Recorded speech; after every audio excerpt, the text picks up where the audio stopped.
misiones, aunque alguien dijo que la Biblia es el libro que de capa a capa habla de misiones, y no le podemos quitar la palabra misiones en la Biblia porque no existe, porque la Biblia en sí habla de misiones. Ella por sí misma habla de misiones. Los invito a que abran vuestras Biblias en el Evangelio de San Mateo, capítulo 21, a partir del versículo 33, que habla respecto de la parábola de los labradores malvados. ¿Qué es lo que tiene que ver las misiones con la parábola de los labradores malvados?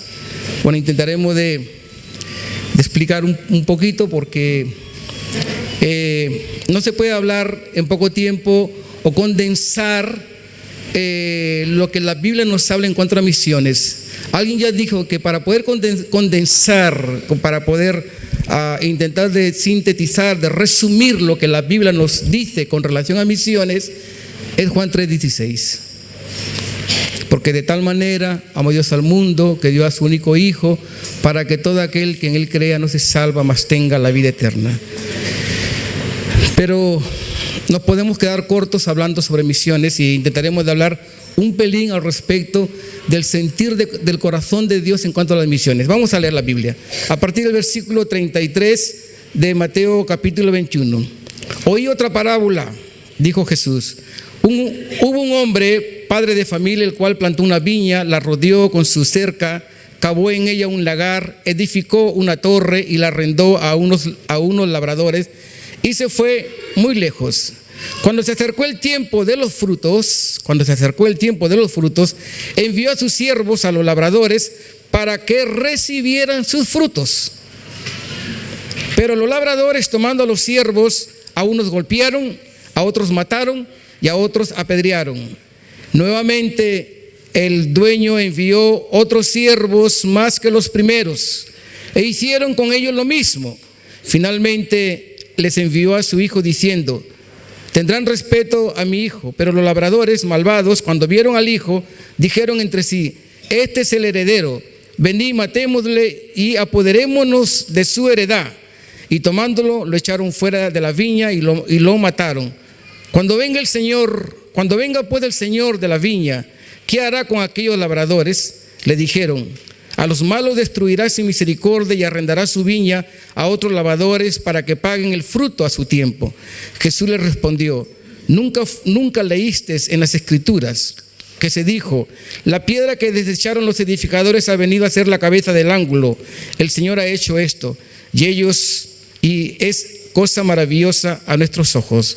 Por tanto os digo que el reino de Dios será quitado de vosotros, los judíos, y será dado a gente que no es judía, para que produzca frutos. Sobre esta piedra será quebrantado, y sobre quien ella caiga será desmenuzado. Al oír esto, la parábola, los principales sacerdotes y los fariseos, los religiosos, el sistema religioso que existía en aquella época, entendieron que hablaba de ellos, se dieron por aludidos. Pero al buscar cómo echarle mano, temían al pueblo, porque lo tenían por profeta. Oremos. Padre, gracias por tu grandeza, por tu amor. Gracias, Dios, porque en tu corazón está hacernos sentir lo que late en tu corazón, hacer explotar nuestro corazón con lo que explota tu corazón, también de amar lo que tú amas. Y queremos, Padre, que nos sensibilices a través de tu Espíritu Santo, que nos hagas entender cuanto a tus propósitos, cuanto a tu diseño, del por qué nos dejaste, por qué estableciste tu iglesia, Señor, para que nosotros podamos cumplir con esta tarea inacabada, que es la de evangelizar, la de proclamar tu nombre a los pueblos y aún pueblos que aún no te conocen, Padre. Gracias en el nombre de Jesús. Amén. Israel tenía una misión en la historia para el bien de la humanidad. Israel tenía una misión en la historia para el bien de la humanidad. La iglesia tiene una misión en la humanidad para el bien de la historia. Voy a repetirlo otra vez. Israel tenía una misión en la historia para el bien de la humanidad. Israel. Pero ahora la iglesia tiene una misión en la humanidad para el bien de la historia.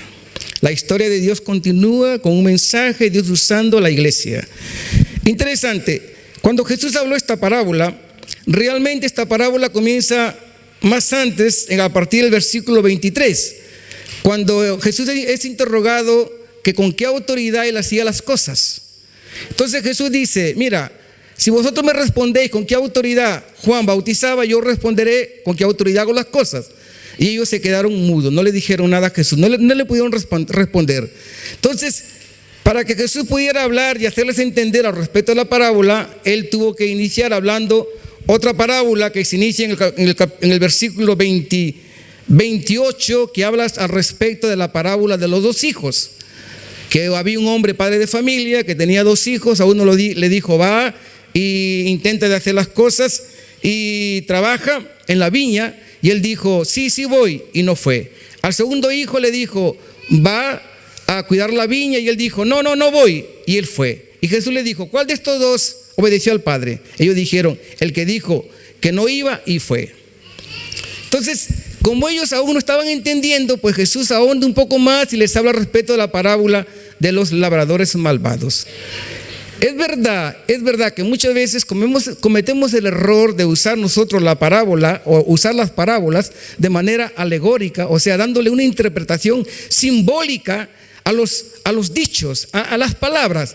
¿Qué quiere decir una viña? ¿Qué quiere decir una torre? ¿Qué es lo que quiere decir el fariseo? ¿Qué es lo que quiere decir el publicano? ¿Qué es lo que quiere decir aquel que estaba tumbado en el camino? Intentamos de hacer, digamos, coger un texto o algo que nos dice el texto, intentar de hablar de manera alegórica, dándole digamos, intentando interpretar de manera simbólica lo que la parábola nos quiere decir.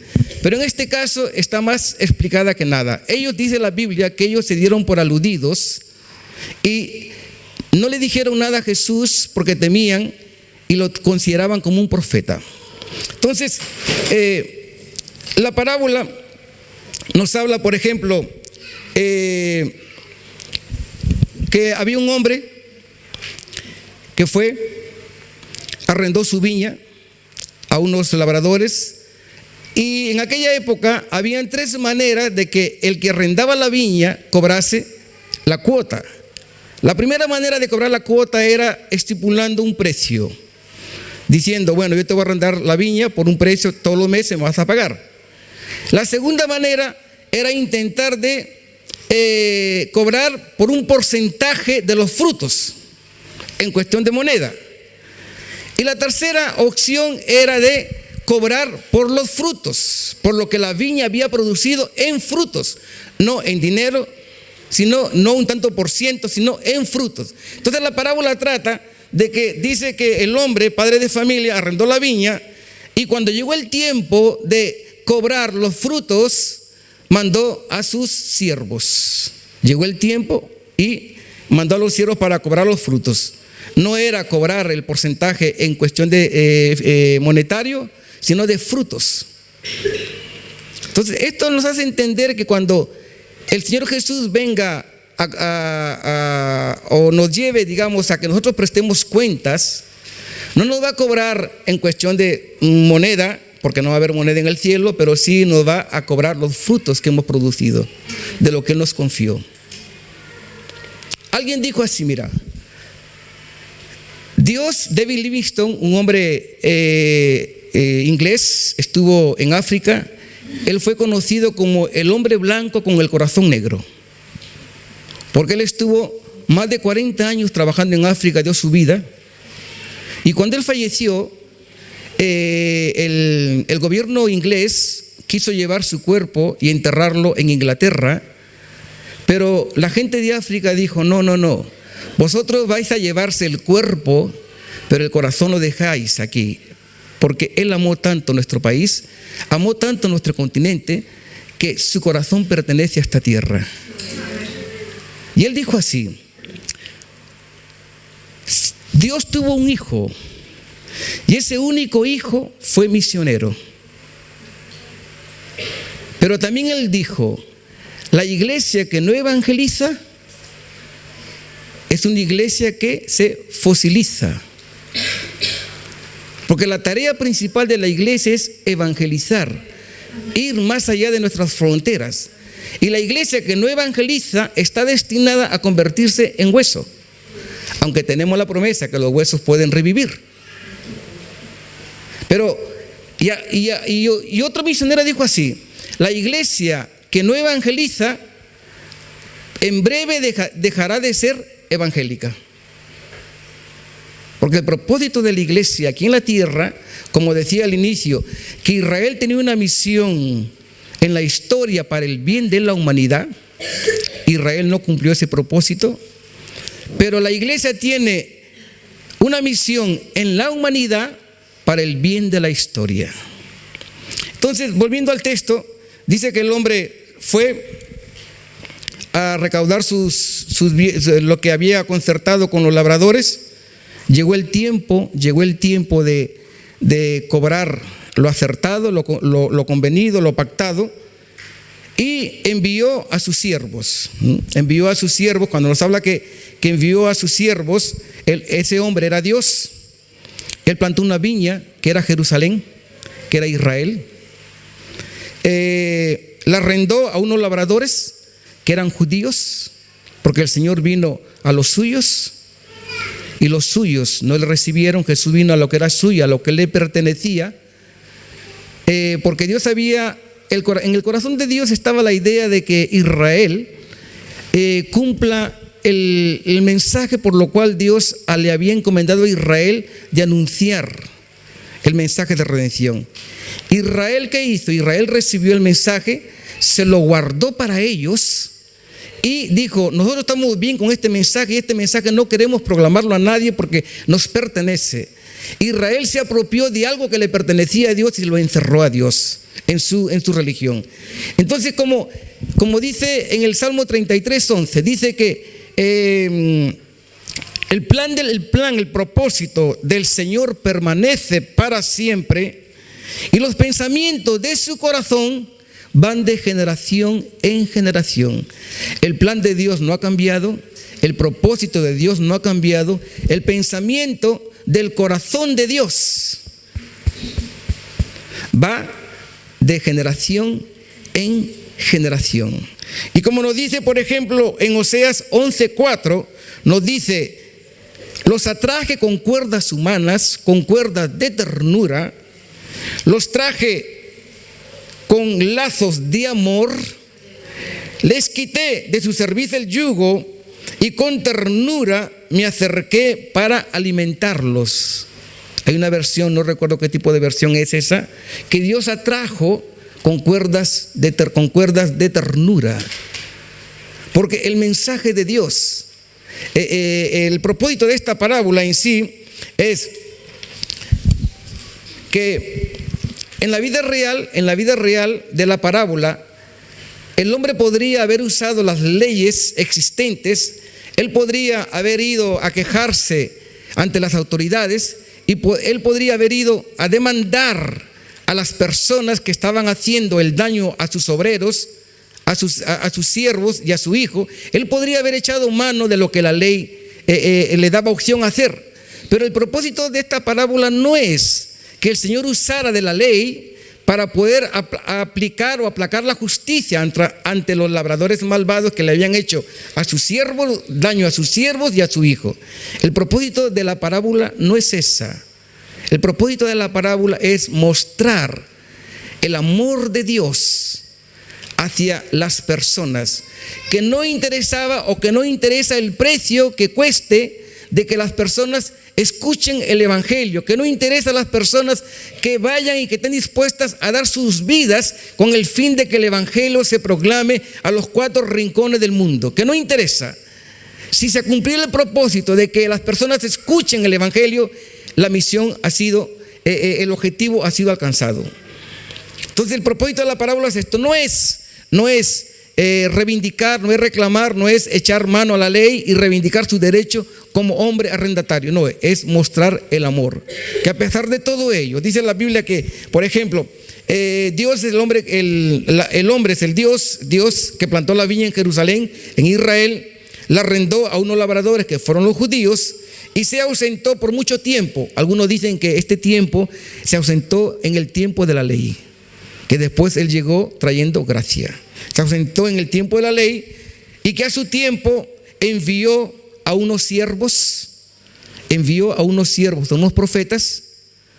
Todos sabemos, que los que estudiamos la Biblia, sabemos de que en el transcurso de los tiempos Dios siempre enviaba a sus siervos, los profetas, para hacer con que Israel se corrigiera, con que Israel se volcara a Dios, con que Israel cumpliera sus propósitos, que es de ser luz a los pueblos de aquella época. Israel se encerró y Dios vez tras vez mataban a sus profetas. Dios nunca se cansó de enviar profetas, nunca se cansó, y hasta que él decidió un día, en el tiempo de la plenitud de los tiempos, cuando todo estaba preparado, dice que en la plenitud de los tiempos Dios envió a su Hijo Jesús. Él sabía lo que su Hijo Jesús iría a padecer. Él sabía lo que su Hijo Jesús iría a sufrir. Él sabía que Jesús iba a ser traicionado, iba a ser vituperado, iba a ser injuriado, iba a ser maltratado, iba a ser calumniado, iba a ser abandonado, iba a ser de todo. Él sabía. Pero el amor de Él era tanto y continúa siendo tan tierno para con nosotros, para con las personas que aún no conocen a Jesús, que a Él no le importó. Él dice: el sacrificio de uno no se compara en nada con que muchos conozcan el mensaje de salvación. Entonces, vemos aquí que, según la parábola, el Señor mandó a sus siervos. ¿Qué hicieron los que estaban arrendando la viña? ¿Qué hicieron? Golpearon a sus siervos, lo apedrearon y lo mandaron con chichones de vuelta a casa, con los ojos hinchados, con las piernas rotas, flagelados, con las espaldas tal vez ensangrentadas, con la cabeza rota, pero llegaron de vuelta. Algunos mandaron de vuelta, a otros mataron. Y el señor de la viña, como había pactado, digamos que con los arrendatarios había pactado cobrar los frutos, él insistió por segunda vez, mandó otros profetas e hicieron lo mismo. Pero el hombre de la viña dice: voy a mandar ahora a mi hijo, porque tal vez a mi hijo lo van a respetar.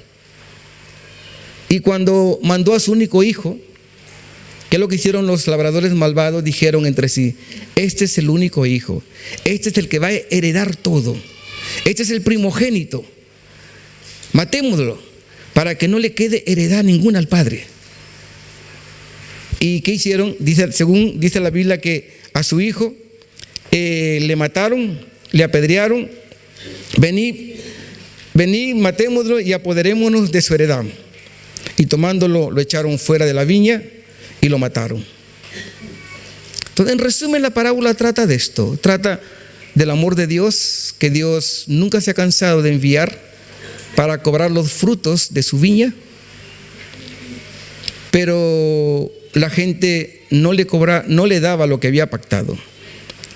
Entonces, hablar de misiones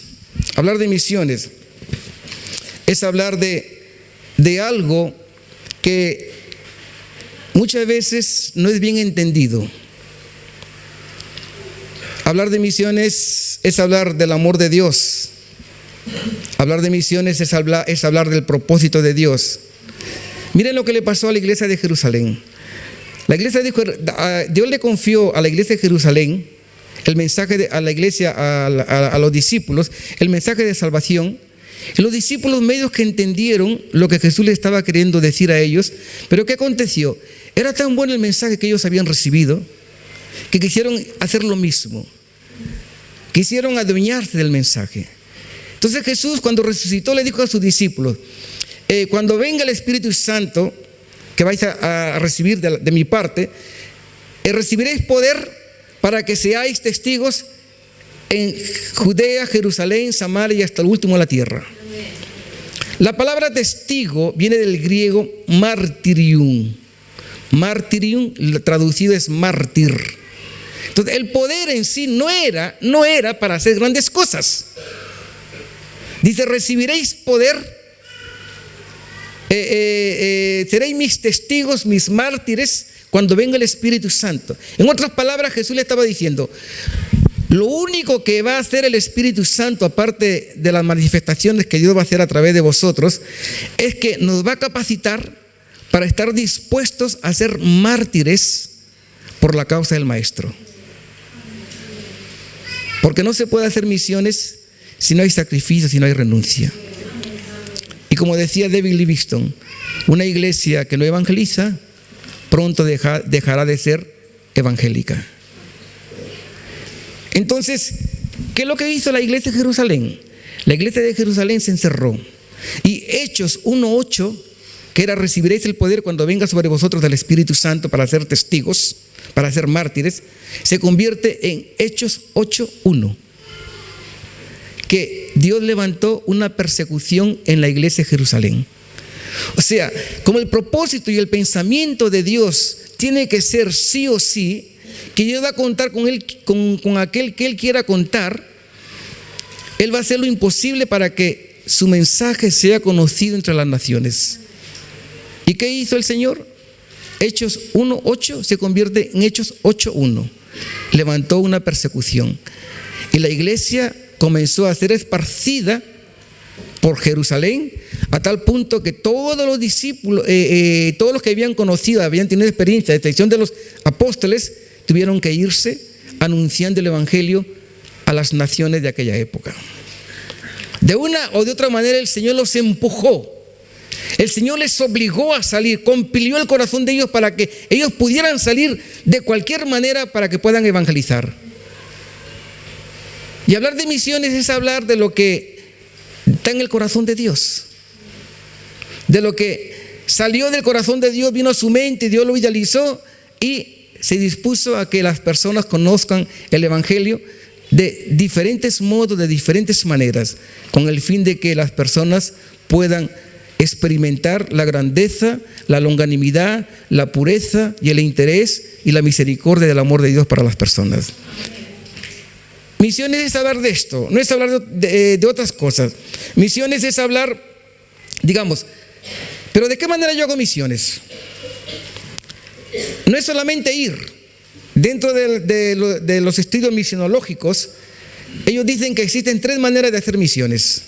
Es yendo, aquel que se dispone a ir. Por ejemplo, cuando yo me dispuse a servir al Señor en el año 80, yo contento, renuncié a mi trabajo. Yo trabajaba en una multinacional, renuncié a mi trabajo y fui contento y le dije a mi pastor: quiero servir al Señor, he dejado mi trabajo. El pastor me dijo: vale, muy bien. Y me dice, pues nada, después de conversar me dice: Ricardo, ¿puedes limpiar los aseos? Yo dije, vale. Y cada vez que yo iba a la iglesia me decía: ¿puedes limpiar los aseos? ¿Puedes arreglar la escuela dominical? ¿Puedes arreglar los bancos de la iglesia? Y yo decía, vale. Y estuve así 2 años, mandándome a hacer compras, mandándome a arreglar la iglesia, mandándome a arreglar los bancos, los cuartos de baño, a limpiar, a sacar la papelera, a sacar todo. Yo dije, vale, a todo vale. Y cuando llegó el tiempo de salir, le dije, porque mi pastor viajó a hacer maestría o doctorado a Colombia, y dejó una junta pastoral en la iglesia, en la cual yo era parte de la junta pastoral. Y le dije a la junta pastoral: Dios me está enviando a Brasil. Y la junta pastoral dijo: vale, amén, aleluya. Yo le dije: vale, aleluya, gloria a Jesús. Y uno me dijo: mira, lo único que te podemos dar es la bendición. No podemos ayudarte en nada más. Yo dije: si Dios me manda, Dios se hace responsable de que yo vaya. Y me dice: lo único que podemos contar contigo es, o lo único que podemos ofrecerte es orar y orar y orar. Yo dije: vale, gloria a Jesús, por lo menos vas a orar por mí. Pero como Dios me envió, Dios hizo un milagro como yo fui a Brasil, después de Brasil Dios nos envió a Portugal, después venimos a España. O sea, todo fue milagro, ¿no? Entonces existe de las 3 maneras. Una es yendo, aquel que se dispone a ir al campo misionero, aquel que alguien dice que Dios no envía a gente capacitada, Dios envía a gente disponible porque Él los capacita. O sea, como yo no estaba capacitado, cuando yo entendí este texto, que Dios no envía a gente capacitada sino a gente disponible, yo dije, vale, en el camino Dios me va a capacitar. Entonces, la primera manera es yendo, aquellos que se disponen a ir, aquellos que le dicen al Señor: heme aquí. Por ejemplo, William Carey, un misionero para para la India, él dijo así, él estaba, trabajaba en los zapatos. Él es zapatero remendón, ¿no? Trabajaba en los zapatos y él haciendo zapatos, clavando, golpeando con el clavo pequeño en los zapatos, arreglándolos. Dios le habla a su mente y a su corazón. William, ¿qué haces aquí? Si yo te llamé para que tú anuncies el evangelio, ¿qué haces aquí? Y Dios comienza a hablar con William Carey, considerado el padre de las misiones modernas. Después de un diálogo que él tiene con Dios, él dice: Dios, heme aquí, yo quiero ir. Y él fue a hacer misiones al África de aquella época. Fue con sus hijos, sus 2 hijos, su esposa Dorothy. Su esposa en el campo misionero tuvo un problema de disentería, le afectó la cabeza, se volvió un poco turula, le cogía de los pelos, quemaba sus notas. Él estaba traduciendo la Biblia del inglés al bengalí, quemaba las notas y se volvió y falleció. Después falleció su hijo. Pero ese hombre perseveró 40 años en el campo misionero. Y la segunda cosa de hacer misiones es orando. Él, cuando se fue a África, tenía unos amigos y le dijo a los amigos: si yo me voy a África, vosotros se quedáis en Inglaterra orando por mí. Y los 5 hicieron un compromiso. Le dijeron: William, tú vas a donde Dios te ha mandado, que nosotros estaremos asegurando las cuerdas desde aquí. Y estuvieron por 40 años asegurándole las cuerdas de la oración a William Carey. ¿Será que la oración de ellos Dios no escuchó porque Dios se llevó a su esposa? Después Dios se llevó a su hijo. Su hijo medio que se apartó, el otro segundo medio que se apartó, se tornó un empresario. Y solamente Dios se llevó a William Carey, pero primero se llevó a uno de los 4 amigos que estaban asegurando las cuerdas de oración. Después se llevó a otro, después se llevó a otro, después se llevó a otro, y el último que se lo llevó fue a William Carey, como diciéndole: William, ya no vas a tener respaldo de oración aquí, así que ven a mi presencia. Y se lo llevó. La segunda cosa es orando.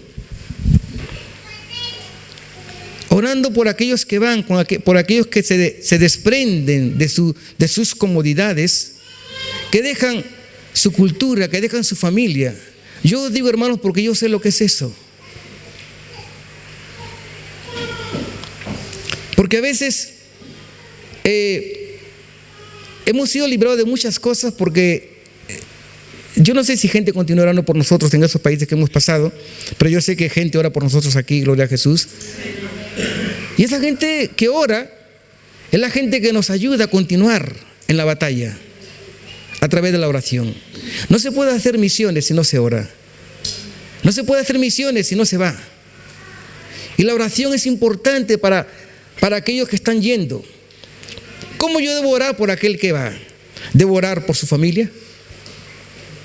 ¿Por la familia?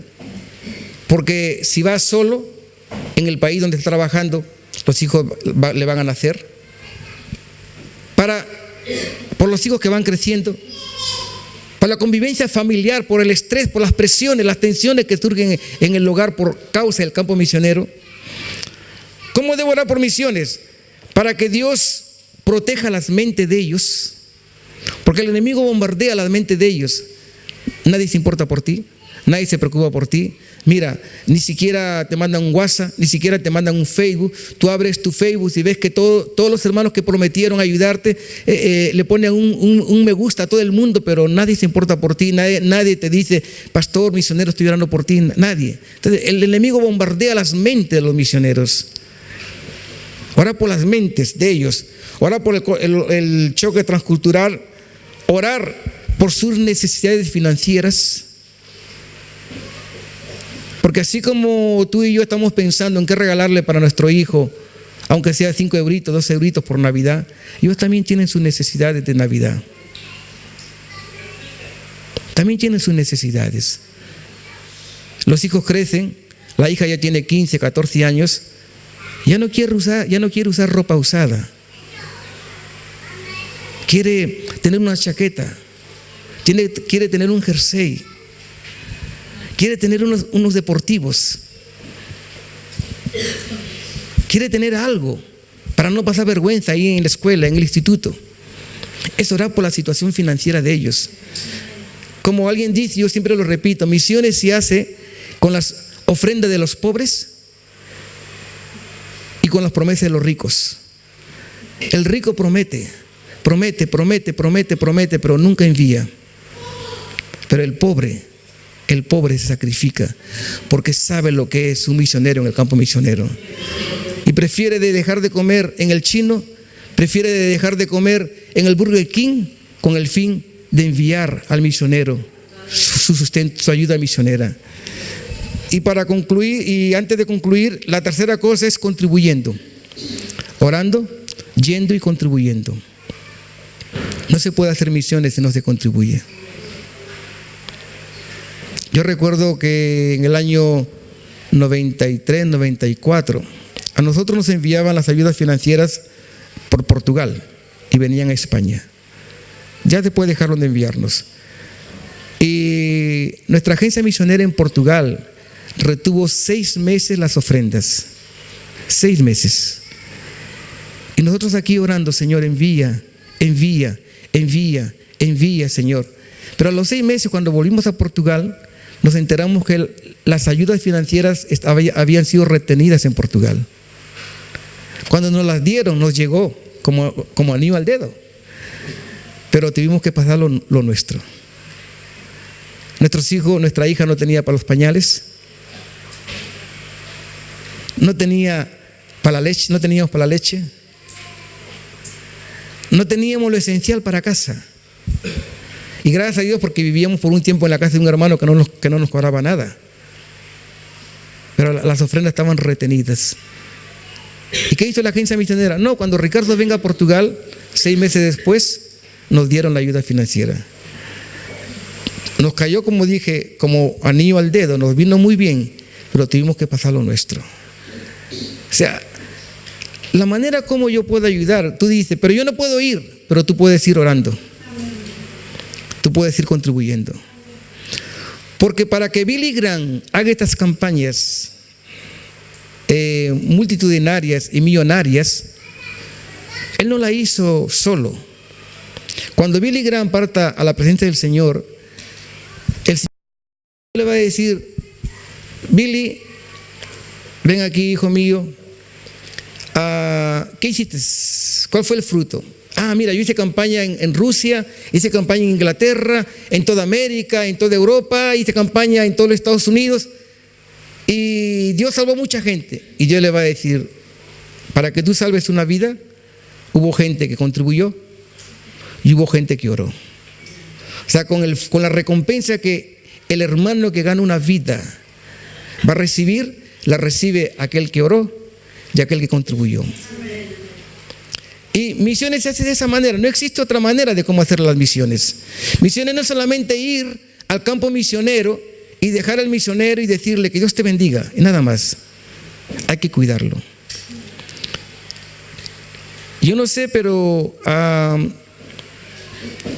cuando nosotros llegamos a Brasil, la iglesia brasileña prosperó tanto, pero se quedó estancada.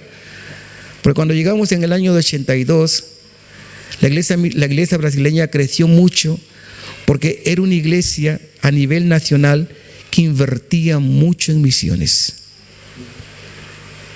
Habían comitivas que salían de Brasil, se iban a toda Latinoamérica, a Perú, a comprarle un coche al pastor. O se lo llevaban de Brasil a Bolivia o a Perú. Y la iglesia creció muchísimo en términos de iglesia, de expansión y en términos financieros. Porque una iglesia que está comprometida con las misiones es una iglesia que invierte en el reino de Dios. Y cuando uno invierte en el reino de Dios, lo recibe multiplicado 100%. Por eso, hablar de misiones es hablar de ir, orar y contribuir. Concluyo con esta historia. En el año de 1727, por ahí por Alemania, surgió un movimiento llamado los moravianos o los moravos. Ahí en la finca del conde Zinzendorf. Y ellos estaban envueltos y queriendo alcanzar las islas pacíficas del Pacífico. Entonces ellos querían enviar misioneros a las islas del Pacífico. Y por fin dos misioneros se dispusieron a ir a las islas del Pacífico, especialmente al Caribe. Y cuando estos dos van a decirle al conde Zinzendorf que quieren ir al campo misionero, el conde le dice: vamos a probar vuestro llamado, prepararos, estudiar y después ya veremos. Se pasó como 2-3 años que ellos se prepararon. Cuando ya estuvieron dispuestos, se les hizo un culto de despedida. La historia nos dice que la iglesia en aquella época cantó 300 himnos de despedida. 300 himnos, imaginaros el tipo de alegría y gozo que hubo. Pero cuando zarparon en las islas del Caribe, no se podía entrar como un turista, se tenía que entrar como esclavo. Y para ellos poder ir y evangelizar el Caribe, ellos tuvieron que venderse como esclavos. Y fueron como esclavos al Caribe. Entonces, cuando embarcaron, el capitán del navío todos los días se burlaba de ellos. Vais a morir, sois tontos y y todas aquellas cosas. Ellos ellos dos le miraban al capitán. Y cuando estaban a punto de llegar, que el capitán no paraba de insultarle, de burlarse de ellos, uno de ellos le dice: querido capitán, nos estás insultando muchas veces y nos dices que vamos a morir allí en el Caribe. Y queremos decirle una cosa: antes de zarpar, ya morimos. Oramos. Padre, gracias por tu amor, gracias por tu fidelidad, Señor. Señor, y es verdad que hay razones que muchas veces el corazón no entiende, Señor. No entendemos por qué a través de la locura del Evangelio, de la predicación, te plació, te agradó salvar a las personas, Señor. Personalmente entiendo que en tu reino, Señor, para poder evangelizar, no existe gente cuerda, no existe gente que razona mucho, Señor. Para que tu palabra pueda correr velozmente, necesita de un manicomio, Señor, que tú lo cuides, que tú lo lideres, de gente que no razone las cosas, de gente que deje efervecer su corazón con el palpitar de tu corazón, Señor. De gente que se disponga a ir, si no puede ir, que se disponga a orar, que gaste tiempo por aquellos que están yendo. Y si no puede orar, Señor, que se disponga a contribuir, Padre. Señor, en el nombre de Cristo Jesús, disponemos nuestros corazones. No sabemos la situación de cada uno de nosotros. Señor, hablar de misiones es hablar de cosas que muchas veces no entendemos, pero están ahí, Señor, en el corazón. Y tu Espíritu Santo nos hará razonar, nos irá a concientizar de las cosas que tú quieres que hagamos, Señor. Nos disponemos en esta noche, Padre, para que nos uses. Nos uses para tu gloria y tu honra. Si no vamos, queremos disponernos para orar. Y si podemos, queremos disponernos para contribuir, Señor. Queremos ayudar a aquellos que van, Señor. Que no les falte para sus necesidades. Gracias, Padre querido. En el nombre de Cristo Jesús. Amén. Amén. Que Dios bendiga.